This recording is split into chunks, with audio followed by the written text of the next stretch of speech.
नमस्कार। मेरा नाम प्रवीण कुमार सिंह है। प्रवीण जी, बहुत बहुत स्वागत है आपका।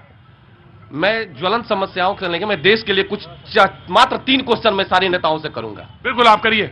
किसी देश के मंत्रिमंडल में 40 सदस्य हो, सभी लोग गौर से सुनेंगे। किसी देश के मंत्रिमंडल में 40 सदस्य हो, 16 मंत्री विभिन्न अपराधों कारण विभिन्न जेलों में बंद हैं। बताइए कि और कितने मंत्री पकड़े जाएं कि मंत्री परिषद की अगली बैठक जेल में रखी जा सके। दूसरा, भ्रष्टाचार सर्वव्यापी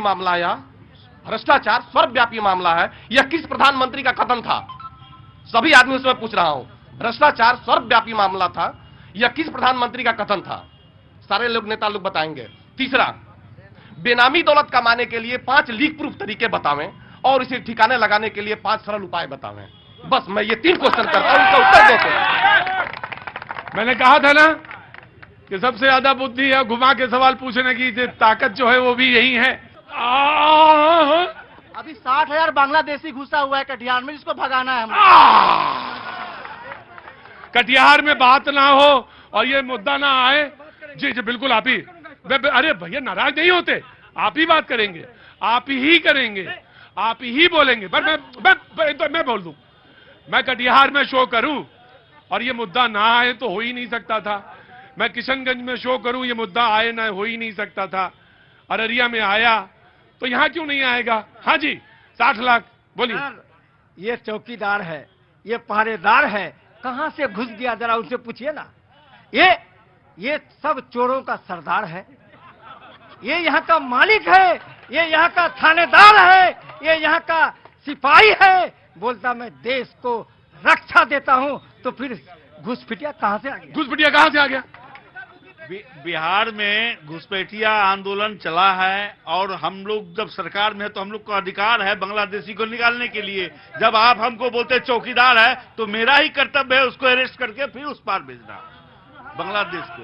और रोहिंग्या भी आया है, रोहिंग्या को भी भेजना है, बांग्लादेशी घुसपैठिया को भी भेजना है। और सीए लागू होगा, एनआरसी लागू होगा और बिहार जो है हिंदुस्तान में जितने भी घुसपैठिए हैं वहां भी निकाला जाएगा जी।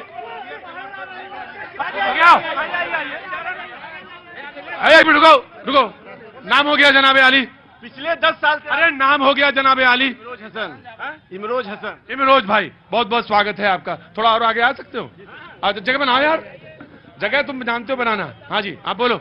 मुद्दों से भटकाने के लिए बांग्लादेशी का ये मुद्दा उठाते हैं ताकि यहाँ हिंदू मुसलमान हो जाए, वोट का ध्रुवीकरण हो जाए। एक मिनट रुको, इतना बहुत अच्छी बात बोल। यही एक मुद्दा है जो बचा हुआ है देश में। ध्रुवीकरण कीजिए और देश में सत्ता पे काबिज हो जाइए। वो कहते हैं कि चुपचाप बैठो, वो कहते हैं कि ध्रुवीकरण कीजिए और सत्ता में काबिज हो जाइए। चुनाव को आप पोलराइज करते हैं? कोई पोलराइज नहीं करता है। इनको जानकारी नहीं है, हमारे बंधु को पता नहीं, हमारे पड़ोसी हैं, एक ही मोहल्ले के हम लोग हैं। अच्छा, एक ही मोहल्ले के? जी हाँ। अभी इनके साथ में थे अशफाक करीम साहब। अगर ध्रुवीकरण की बात करते हैं, इनको छोड़ के कल ही हमारे जेडीयू में ज्वाइन किए हैं। और बता दें, रोजगार के मामले में उनकी बहुत बड़ी मेडिकल कॉलेज है, बहुत से लोगों को नौकरी दिए हैं वो, और दे भी रहे हैं।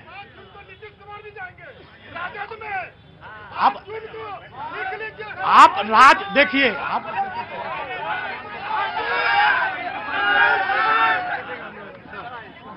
सर, यहाँ बात जब भी आज देश की चुनाव की बात है, लोग कहते हैं हिंदू खतरे में हैं, लोग कहते हैं मुसलमान खतरे में है। अरे सच में लोकतंत्र खतरे में है। आप बोलिए, आप क्या कह रहे थे? परिवारवाद पर हम थोड़ा सा बोलेंगे कि परिवारवाद इन्होंने किया है। परिवारवाद पर मोदी जी पर भी उंगली उठाया। खड़गे जी ने मन से कहा कि परिवारवाद में मोदी का कौन सा परिवार है? पूरे देश की जनता ने कहा मोदी का परिवार है। आज लालू यादव से पूछते हैं कि उनके परिवार में कितने बच्चे हैं। आज उन्होंने अपने 2 बेटे को विधायक बनाया, 2 को चुनाव लड़ा रहे हैं। क्या परिवारवाद यही है? ये जनता परिवार नहीं है, मोदी जी का परिवार। और अगर आपका मन कुछ चटपटा खाने का है, मैं 1 सेकंड में आपको वो दिखाते हैं वो वापस आते हैं। कटना किसको है? तरबूज को है। चाहे छुरी तरबूज पे गिरे, तरबूज पे गिरे और चाहे तरबूज पूरी पे गिरे, कटना किसको है? तरबूज को ही। क्या समझे? कटना तरबूज को है। हाँ? कटना तरबूज को है। कटना तरबूज को है। तरबूज को ही कटना है। तरबूज को ही कटना है। हाँ, तरबूज को ही कटना है। तरबूज को। अरे कुछ और भी बदल दिया करो यार, वही जो एक ही बात बोलते हो सर। हाँ, एक ही बात, तरबूज को तरबूज क्यों कटवाते हो? तरबूज खाने के लिए कटवाते हैं। खाने के लिए तरबूज कटवाएंगे। और इस फल का खासियत देख लीजिए, ऊपर से हरा अंदर से लाल। क्या बात है बाबूजी, मजा आ गया यार। क्या नाम है तुम्हारा? विश्वजीत यादव। और रहने वाले कहाँ के हैं? कटिहार के। बोले इसकी खूबी देखिए, आदमी को खूबी देखनी चाहिए। क्या देखनी चाहिए? खूबी। बीच में आ गए हैं आप। नहीं सर, आपके साथ एक हमारे साथ हैं, क्या करना है? फोटो लेना था। आप करना है बस, वही फोटो के ही चक्कर में रहिए। दोस्तों, उन्होंने राजनीतिक नेताओं का नाम लिया, इसीलिए मैं जवाब देना चाहता हूं। अब हमें इजाजत दीजिए। उसका बेटा जब योग्य नहीं होगा तो वो किसको बढ़ाएगा? हमारा बेटा अगर पढ़ा लिखा है तो वही ना आईएएस बनेगा सर। उन्होंने कहा उसके पार्टी में क्या बेटा? अरे बैठिए ना बाबूजी। बेटा नहीं है क्या? मेरा सर एक व्यक्तिगत प्रश्न सवाल है देश के लोगों से, मैं निवेदन करना चाहता हूं सर। आप कह रहे थे नहीं, अरे बाबूजी चुप। सर, आज पूरे देश मैं पूरे देश से अपील करना चाहता हूं सर, ये जो टीवी में जो मोबाइल में जो गेम चल रहा है ना, इससे पूरा देश का बच्चा बर्बाद हो रहा है। हम सभी जनता नौजवानों से अपील करना चाहता है कि इस देश में एक मुद्दा, मैं रोता हूं जब मैं गांव में चलता हूं दोस्तों, कलभट के ऊपर में बच्चा बैठकर वो पबजी खेलता है, देश बर्बाद हो रहा है दोस्तों। मैं सभी दल के नेताओं से अपील करना चाहता हूं कि देश में ये मोबाइल में जो पबजी और क्या क्या खेल चलता है इसको बंद करवाइए सर। जी। ये परिवारवाद पर बात आई, तो परिवारवाद का विरोध करते हैं तो हर अपने भी पार्टी में उसको लागू कीजिए ना। राजनाथ सिंह का बेटा विधायक है, रामविलास पासवान का पूरा परिवार आज सांसद है, तो परिवारवाद की बात होती तो अपने पर भी लागू कीजिए, तब दूसरे पर दोषारोपण। हम पूछना चाहते हैं, कहाँ है गुलाम नबी आजाद, कहाँ है अहमद पटेल का बेटा, कहाँ है सलमान खुर्शीद, कहाँ है? दूसरे दल में जाना पड़ रहा है।